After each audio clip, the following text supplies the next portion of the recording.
Olá, gente, tudo bem?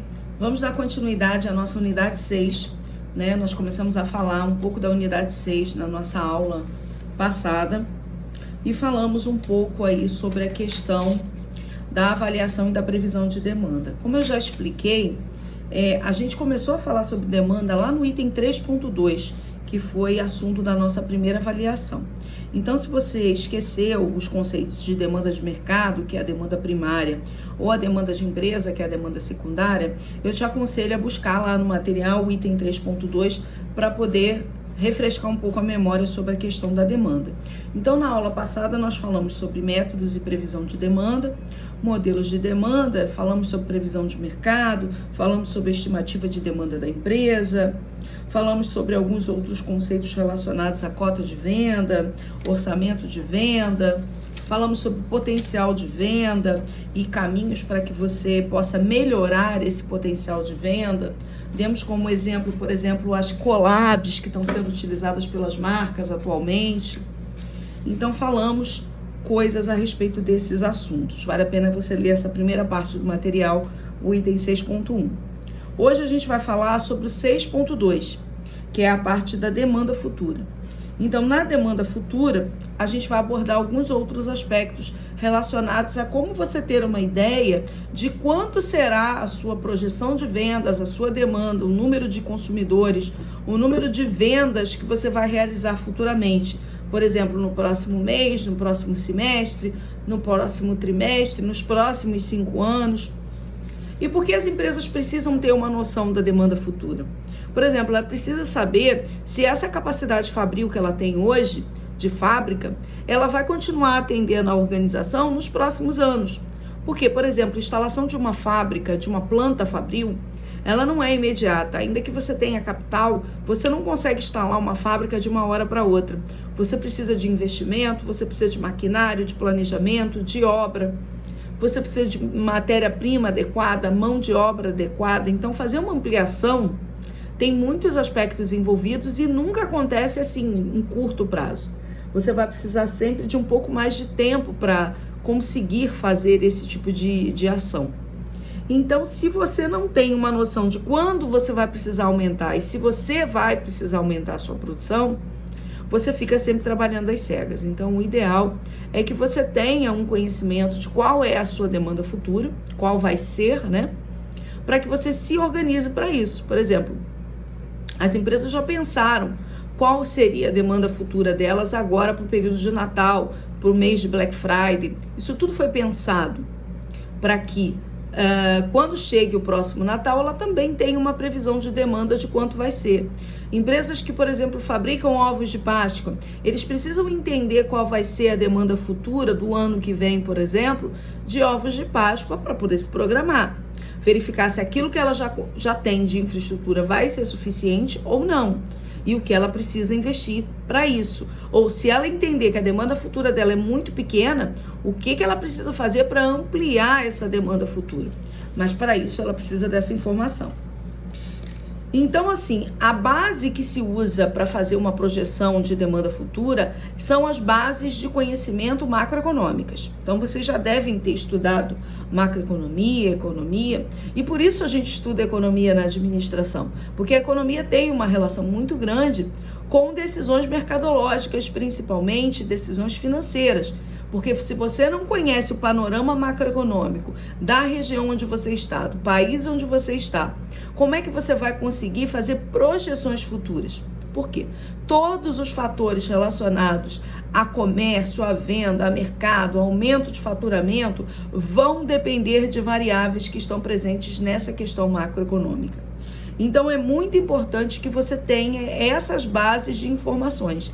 Não só da economia como um todo, então do Brasil, do seu estado, da sua região, como também do setor que você atua, tá? Porque, por exemplo, você pode ter um momento econômico muito positivo para o Brasil em geral e o seu setor não está com esse momento tão desenvolvido assim. Ou a sua região não está. Por N momentos, o Rio de Janeiro, por exemplo, ele esteve em defasagem econômica em relação a outros estados do Brasil.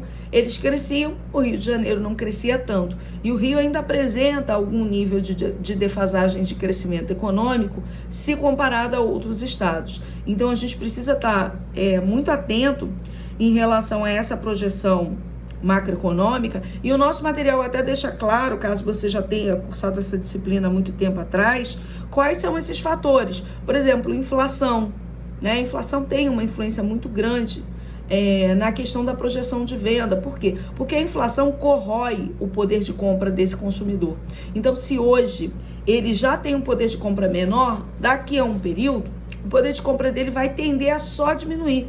Então, quando a gente tem uma inflação muito alta, ou mais alta do que o que era o esperado, o que vai acontecer é que a gente não vai ter um aumento muito significativo de demanda futura, porque esse mercado consumidor já não tem mais condições de comprar o que ele comprava, por exemplo, no mês passado, daqui a 2 meses.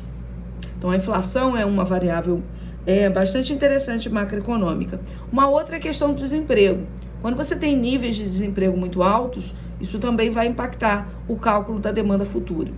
Hoje a gente sabe que a gente já passou por picos maiores de desemprego, mas a gente ainda tem um nível de desemprego considerável e ainda impactando os resultados. Outra questão são as taxas de juros. Por isso é tão importante, por isso o mercado fica tão ansioso em saber qual é a taxa Selic do mês, né? Se o Banco Central vai mexer ou não vai mexer na taxa de juros. Por quê? Porque quando você tem uma taxa de juros muito alta, isso inibe o crédito. As pessoas deixam de comprar, deixam de pegar empréstimo, as empresas deixam de fazer financiamentos, empréstimos, porque não é vantajoso. Então, a taxa de juros, quanto mais alta, mais inibidora do crédito ela é. Depois, o padrão de gasto dos consumidores. Quando os consumidores estão predispostos a gastar, a comprar, isso é positivo para a economia como um todo. Contudo, a gente sabe que nem sempre isso acontece. Quando há um clima de instabilidade, as empresas elas sabem que o consumidor não necessariamente vai gastar, ele vai deixar uma reserva, ele não necessariamente vai investir em alguns segmentos e áreas que ele julga ser mais supérfluos, então ele vai ter essa variabilidade sim. A questão dos investimentos das empresas, então, se as empresas pretendem investir numa determinada região, num determinado lugar, se há um aquecimento nesse investimento, isso tudo vai fazer diferenciais. Além de questões como, por exemplo, gastos econômicos, investimentos em infraestrutura ajudam muito a melhorar a demanda futura. Então, quando você tem programas de aceleração de crescimento, como a gente escuta às vezes o PAC, né? Ou programas qualquer de infraestrutura, esse tipo de programa, ele influencia a economia como um todo e eleva a projeção de demanda futura, tá? A questão das exportações também, porque as empresas podem se aproveitar dessas oportunidades e exportar produtos para fora do Brasil. Então, vários segmentos a gente sabe que já tem essa cultura e tem conseguido se desenvolver exportando para fora, né? Tem consumidores já em países que são consumidores desses produtos de estilo exportação do Brasil. Então, isso tudo ajuda na construção da demanda. Bom, então, todo esse resultado que eu falei aqui, todos esses fatores macroeconômicos, eles vão interferir naquilo que a gente chama de PIB, né? No Produto Interno Bruto que o país gera. Então, tudo isso faz diferença. Se o PIB tem uma previsão de retração, de diminuição, a gente vai entender que o ano que vem talvez não vai ser tão bom quanto esse. Se a gente tem uma projeção de aumento do PIB, significa que as pessoas vão ter mais dinheiro, né? O Produto Interno Bruto é isso, é a soma de tudo que todo mundo ganhou, empresas, pessoas, enfim. E o quanto isso vai somar de montante. Se isso for menor, significa que as pessoas vão estar mais pobres, e as empresas também. Mas se isso for maior para o ano que vem, significa que a gente vai ter mais possibilidades de vender mais, porque as pessoas têm mais dinheiro, tá?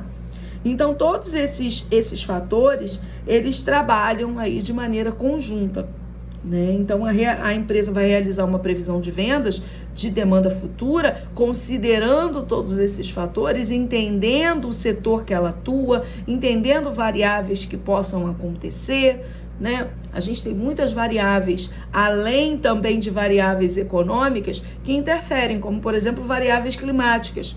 A gente falou bastante sobre isso, sobre ondas de calor, sobre quanto isso impacta os negócios, né? O quanto as empresas talvez precisem repensar suas infraestruturas, talvez empresas tenham que rever suas fábricas por serem muito quentes ou suscetíveis a inundações.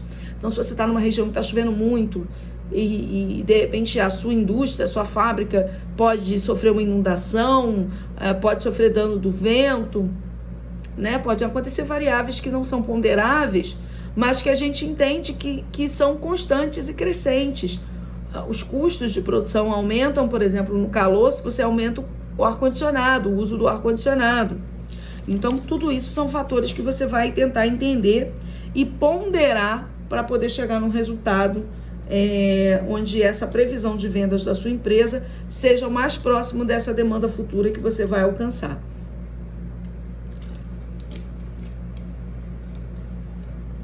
Nosso material fala que previsão é uma arte de antecipar aquilo que os compradores provavelmente fariam sobre determinadas condições. É uma arte, mas que tem muita ciência, né? A gente não pode dizer que é só assim adivinhar um número, não é misticismo. A gente está falando de uma projeção, né, que tem a ver com informações que você tem a respeito do mercado, informações que você tem do seu segmento, dos seus concorrentes, experiências que você já adquiriu em anos anteriores, em situações assim. Isso tudo faz com que você chegue nessa arte da previsão, né? Aqui dá até um exemplo interessante que fala, por exemplo, sobre eletrodomésticos, né? Eletrodomésticos, de modo geral, são bens duráveis. E esses bens duráveis, eles não têm uma quantidade certa de tempo para que a gente consiga identificar, né? Em gerações anteriores, os eletrodomésticos, eles eram bens muito mais duráveis, digamos assim, do que hoje a gente experimenta no mercado.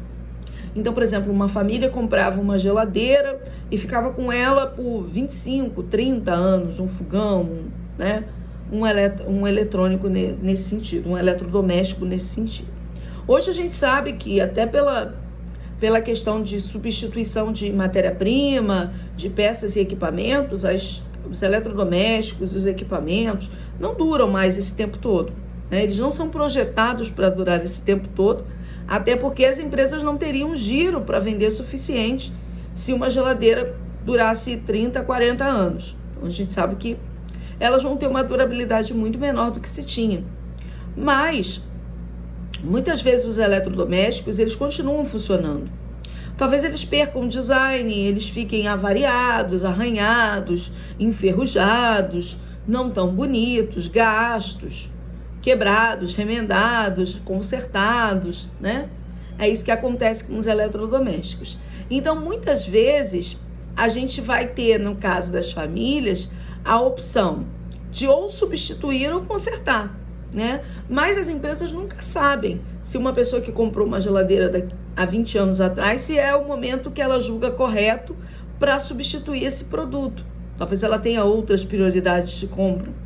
Então, é muito comum as empresas contratarem profissionais para pesquisar e saber, no mercado consumidor, se ele tem alguma predisposição em comprar, por exemplo, geladeiras na Black Friday. E as empresas fazem muito isso em relação à Black Friday. Sempre se estabelece ali com os consumidores para entender qual é o item da vez, digamos assim. Isso vai valer para as lojas de eletrodomésticos, por exemplo, para eles entenderem o que vale a pena comprar para vender na Black Friday. Será que é celular? Será que é o ano da televisão? Da geladeira? Da air fryer? Do quê, né? A gente sabe, por exemplo, a gente tinha muito um hábito comum que, por exemplo, o ano de Copa do Mundo, a gente tinha muito aumento de vendas de televisores. Hoje isso não é mais tão expressivo quanto era em tempos atrás, antes da internet, onde a Copa do Mundo, por exemplo, era um grande evento, né?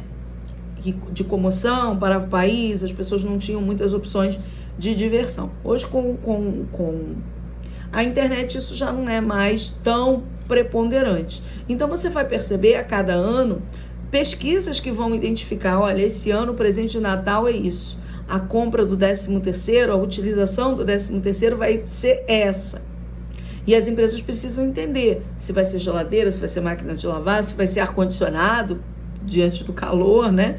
O que vai ser esse tipo de compra? Porque o fato da pessoa não ter ou já ter comprado há muito tempo significa que ela possa ter ainda um produto que atende a ela e que ela fala, não, agora eu não vou comprar esse tipo de equipamento.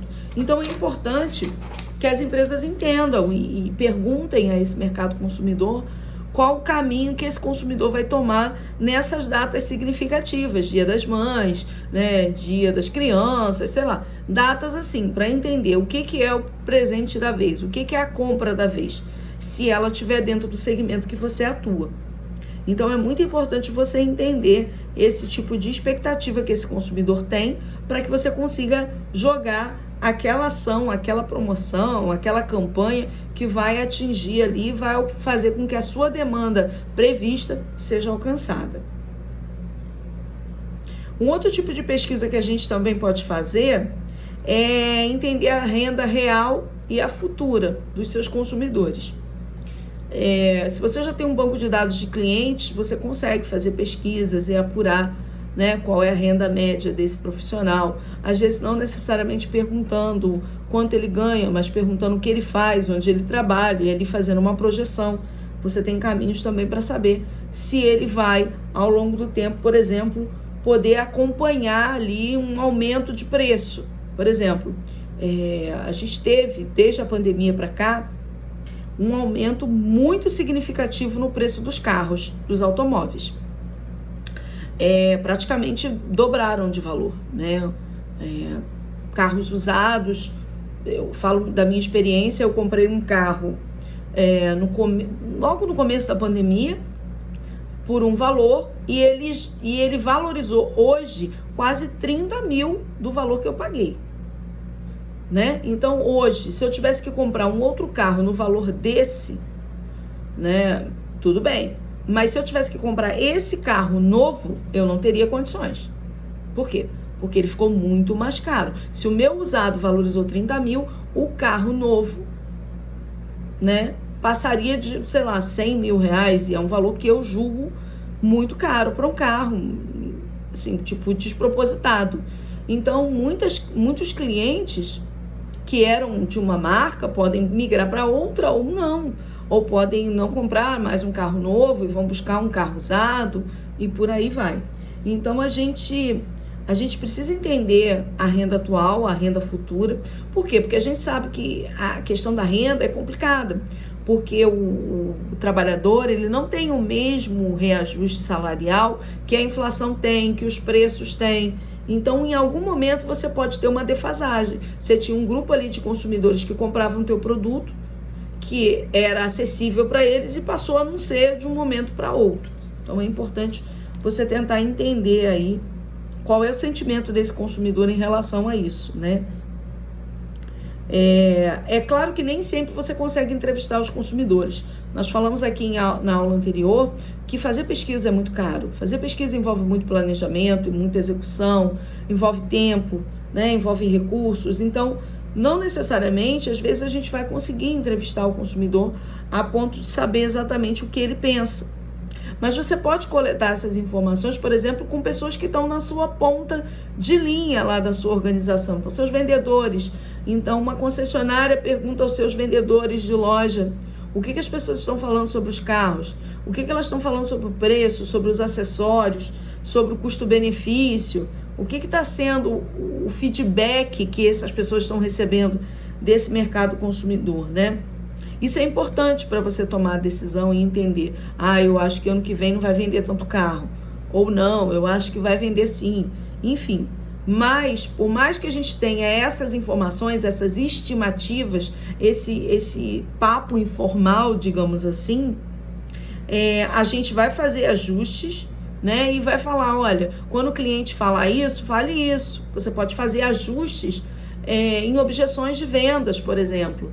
Mas para previsão de vendas precisa de mais informação. Então, um vendedor fala para você, olha, o cliente está sempre reclamando disso.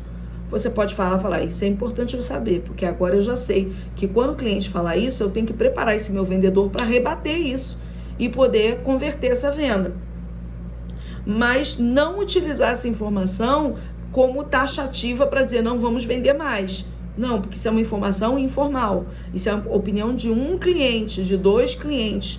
Não representa a realidade. A realidade, ela é composta de fatores econômicos, macroeconômicos, enfim, governamentais, como nós já falamos, de variáveis. A empresa também pode buscar informação para ajudar nessa previsão de demanda futura com seus fornecedores, com seus distribuidores. Ela também pode buscar e entender qual é a demanda disso. E aí o fornecedor vai dizer, olha, eu estou vendo que as outras marcas, as outras indústrias, as outras empresas estão caminhando para isso, ou estão caminhando para aquilo, até para você entender o que o teu segmento está planejando, para que você não seja o único a, de repente, ir numa direção contrária por equívoco, né? Agora, isso é uma análise informal, que também não vai ser decisória para uma previsão de demanda futura. Então, eu acho que, né, ouvi falar que, o vidente falou que, né, isso é muito pouco confiável para que você tome uma decisão de previsão de demanda futura que, por exemplo, envolva um investimento grande em infraestrutura. Então, existem caminhos aí para isso, né? Existem também empresas que fornecem essas previsões.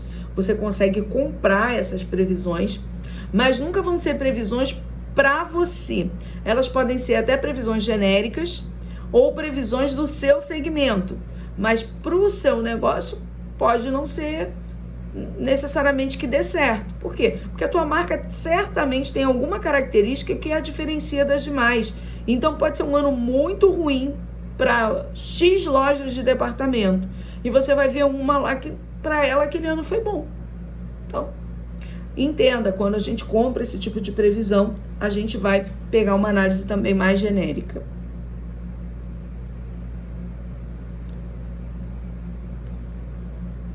Um outro caminho que a gente tem é fazer essas previsões de venda com base em vendas passadas.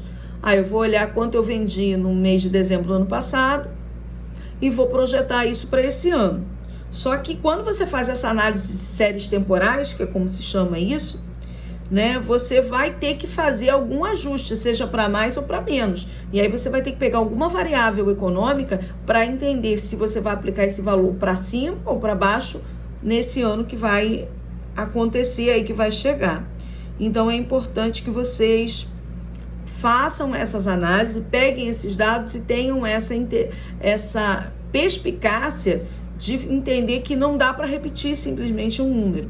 Você tem que considerar alguns fatores, né? E aí a gente tem, por exemplo, a análise de tendência exponencial, que o nosso material fala, que é prever as vendas do próximo período mediante a combinação da média de vendas passadas com as mais recentes. E aí atribuir maior peso às vendas mais recentes. Então você fala assim, bom, ano passado, em dezembro do ano passado, que é a mais antiga, eu vendi X. Ou nos últimos 5 anos, no mês de dezembro, eu vendi X. E no último mês, eu venho percebendo que eu tive uma variação em comparação ao ano passado, positiva ou negativa, que são as vendas mais recentes. Então eu entendo que dezembro desse ano vai ser pontinho, melhor ou pior do que foi dezembro do outro ano. Isso é uma análise de tendência exponencial, onde você considera sempre o que está mais recente e não utiliza apenas o que é lá do ano passado, né? Que é a série temporal. Então a gente tem essa análise de demanda estatística também, né? Que faz com que você considere todos os aspectos relacionados ao marketing para definir estatisticamente se vai ser melhor ou pior. Uma das coisas que a gente já falou aqui, que é a renda do consumidor. Ele está ganhando mais, ele está ganhando menos, a inflação está maior, a inflação está menor. Como que está o crédito? As pessoas estão parcelando em 10 vezes sem juros? Ou não? Ou cada vez é menor o número de lojas que vendem sem juros comparado ao que era no passado? Como que está a política de fretes? Ela aumentou, ela diminuiu esse custo? Como é que ele está impactando isso para o cliente, né? Como é que está a questão do preço? Seu preço subiu muito em comparação a anos anteriores? Outros aspectos relacionados ao marketing, você melhorou seu produto, você agregou alguma coisa que faça com que o cliente queira dessa vez comprar seu produto em relação às versões que você tinha anteriormente. Então tudo isso são fatores que vão ser pensados. Então é uma combinação estatística e mercadológica, porque se a tua empresa já vem num produto decadente, que vem perdendo apelo, que vem perdendo mercado, você certamente vai vender menos do que você vendia antes, porque ele é um produto que já não atende mais uma fatia de mercado tão grande quanto antes. O produto ele tem um ciclo de vida, ele tem um estágio de introdução, ele tem um crescimento, ele atinge maturidade e depois ele declina.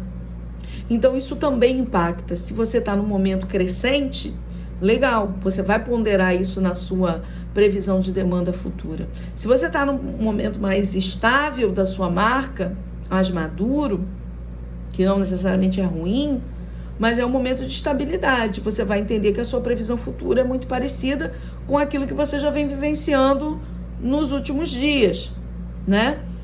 Agora, se você entende que a tua previsão é de declínio, a sua previsão de venda futura vai ser menor.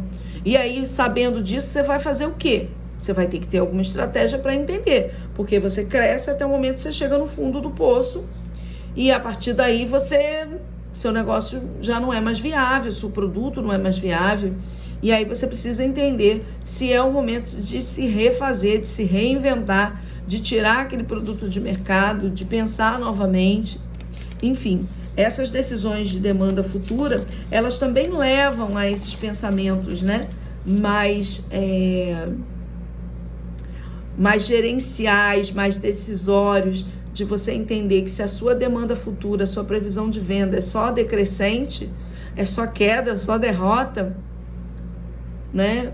Você precisa, além de previsões macroeconômicas, você precisa de estratégias e reposicionamentos, como a gente também costuma chamar, para reinserir esse produto no mercado. Às vezes uma embalagem nova, às vezes uma nova versão, às vezes um novo produto, uma reinvenção de marca, enfim, né? Aí cada caso é um caso, cada caso vai demandar um tipo de ação diferente. Mas é isso. Então, com isso, a gente está fechando a unidade 6, sobre previsão de venda, sobre demanda, né? É importante que você depois leia esse material, tente buscar esse conhecimento. Se você tem um pouco de dúvidas em alguns desses termos, como eu falei aqui, relacionados ao entendimento da questão macroeconômica, econômica, vale a pena de repente ler algum material, jogar revistas como Valor Econômico, Época Negócios, né? A própria Você S.A., mas os canais e os cadernos de economia, eles estão o tempo todo dando esses indicativos, explicando isso, justamente pela importância econômica que eles têm para as empresas, para a tomada de decisão empresarial. E não importa se você é uma pequena, uma média ou uma grande empresa.